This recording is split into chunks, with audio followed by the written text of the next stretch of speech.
Eh bien bonjour, bienvenue sur le plateau du Figaro Bourse. François-Xavier Chauchat, vous êtes économiste, membre du comité d'investissement de Dorval Asset Management.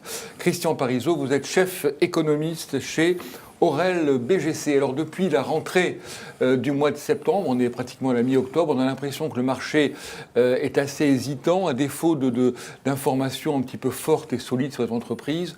On a l'impression que le marché est guidé par une actualité pas tellement constructive. On spécule ce que pourraient faire les banques centrales, on s'inquiète sur le système bancaire européen.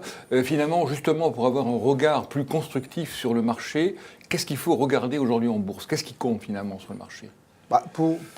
Du point de vue économique, justement, puisque nous sommes deux économistes, autant en parler, moi ce qui me frappe, c'est que, bon an, mal an, on est en train de sortir d'un cycle qui a rendu les choses très confuses pour les investisseurs. Pendant plusieurs années, il y avait des gagnants et des perdants, des pays qui rentraient en récession, comme le Brésil, la Russie, ou le secteur énergétique américain, et des zones de l'économie mondiale, comme la consommation en Europe, la consommation aux États-Unis, qui étaient soutenues par la baisse des matières premières.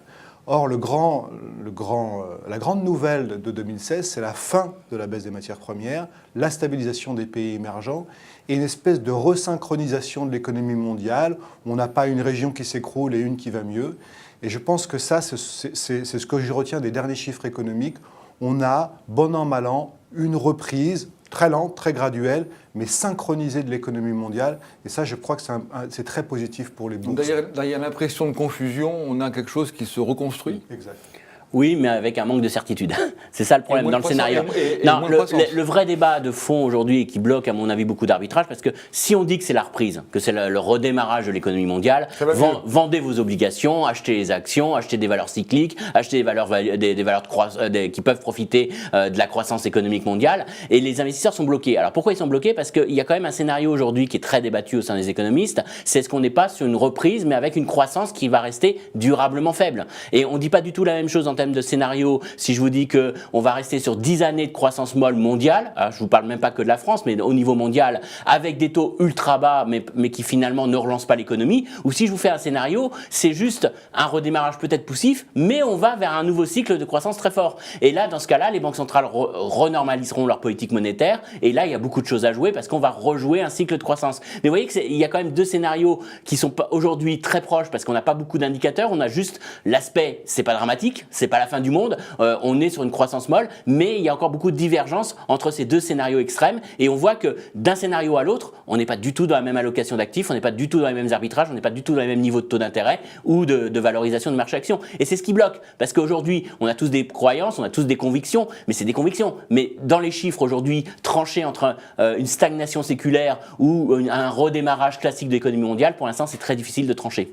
Alors c'est là où j'ai un petit désaccord, c'est qu'effectivement la croissance est assez molle, mais on a quand même 3% de croissance dans le monde selon les chiffres du FMI, ça dure depuis maintenant 5-6 ans, c'est à peu près la moyenne historique. Parler de stagnation séculaire pour moi est un abus de langage, 3% de croissance c'est pas une stagnation. Il y a à peu près 3% de croissance, 2% d'inflation dans le monde, ça fait 5% de croissance des revenus par an. Avec ça, une entreprise cotée dans le monde moyenne fait 6-7% de croissance de ses bénéfices par action. Donc je pense que c'est un monde qui reste malgré tout très favorable aux investisseurs en actions, même s'il n'y a pas de grande accélération de la croissance. Alors justement, je reviens à ma question, qu'est-ce qu'il faut regarder?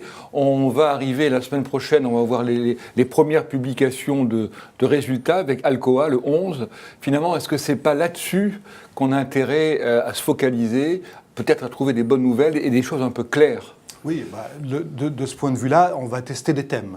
Donc les thèmes que nous avons joués chez Dorval Asset Management, c'est la stabilisation des pays émergents. Donc on devrait voir dans les chiffres des entreprises américaines puis européennes, tous les revenus et les bénéfices venant du monde émergent se stabiliser, voire progresser avec des effets de devise favorables et des effets aussi de croissance favorables. Et puis vérifier le deuxième thème que Dorval joue beaucoup, c'est-à-dire l'approfondissement de la reprise domestique européenne, en particulier aux secteurs qui ne font que commencer à sortir hors de l'eau, comme la construction, se confirme à travers ce que disent les sociétés. Voilà, c'est sûr, ce qui était assez déprimant quand vous lisiez un peu ce que nous disaient les entreprises lors de la publication du mois de juillet-août, la publication de leur deuxième trimestre, c'est qu'on manquait d'éléments. Tout ce que nous disaient les chefs d'entreprise, c'est absence de visibilité, on n'a pas de thématique forte de croissance. Donc ce qu'on va attendre dans ces publications, c'est d'une part, on va avoir les effets change qui vont beaucoup s'atténuer. Vous savez qu'on a été très perturbés, les boîtes américaines ont été très affectées par l'appréciation du dollar, les devises émergentes qui s'étaient effondrées, tout ça, ça s'est un peu amélioré, ça s'est stabilisé. Donc ça, c'est un vrai élément de stabilisation et qui va redonner un peu de visibilité pour les parce que les marchés, quand il n'y a pas de volatilité sur les marchés, c'est quand même bien pour les entreprises. C'est peut-être pas bien pour les intermédiaires, pour les gens qui gèrent sur les marchés, mais c'est bien pour les entreprises. Donc ça, c'est le premier point. Et puis on va attendre surtout voir est-ce que finalement on revient sur des thématiques, on l'a presque oublié, mais cette classe moyenne émergente, finalement, on a nous des statistiques macroéconomiques qui nous donnent des signaux que ça va un petit peu mieux. Alors est-ce que derrière les chefs d'entreprise vont remettre ça en avant? On a le patron PepsiCo qui a publié la semaine dernière ses résultats, qui nous disait ça y est, les ménages émergents reconsomment, redémarrent. Donc ça, c'est quand même des éléments qui peuvent redonner un petit peu de place pour le consensus, pour réviser un petit peu à la hausse. Alors attention, il faut faire attention. On va parler surtout d'amélioration dans des secteurs de biens de consommation, à notre avis. Pas forcément, on ne joue pas les valeurs émergentes comme par le passé. Avant, on achetait du Arcelor, on jouait les matières premières, les valeurs industrielles. Ce qui semble repartir aujourd'hui, c'est plus une consommation domestique, une croissance domestique plutôt que véritablement la croissance dans les industriels, dans le commerce mondial. Donc on voit qu'il y aura peut-être une croissance un peu différente et des entreprises qui en profiteront de manière différente de cette croissance des émergents. Mais si on a le moindre signal d'amélioration, ça donne une thématique au marché, ça peut soutenir un petit peu la valorisation des valeurs. Donc plutôt que d'aller sur des valeurs très spéculatives, on a intérêt à accompagner ce mouvement avec des valeurs un petit peu sur lesquelles on a une meilleure visibilité finalement. C'est plutôt que ce qui va être intéressant, c'est de voir si les retournements dont nous parlons, c'est-à-dire une stabilisation, là où il y a de la vitesse, c'est des pays émergents qui s'écroulaient et qui se stabilisent, voire qui remontent. Donc la dérivée seconde, si vous voulez, est la plus rapide. Donc là, on n'est pas dans quelque chose de confortable, on est quelque chose qu'il faut surveiller. Et là, on va surveiller avec ces résultats si le thème que beaucoup d'économistes favorisent, en particulier, c'est ce que dit M. Parisot, c'est ce que je dis aussi, se reflète et à quel point il se reflète dans les entreprises. Ça va être très intéressant. Et les valorisations, on n'est pas trop élevé, on est encore à des niveaux qui autorisent une hausse, peut-être si on révise s'il y a une révision à la hausse des profits.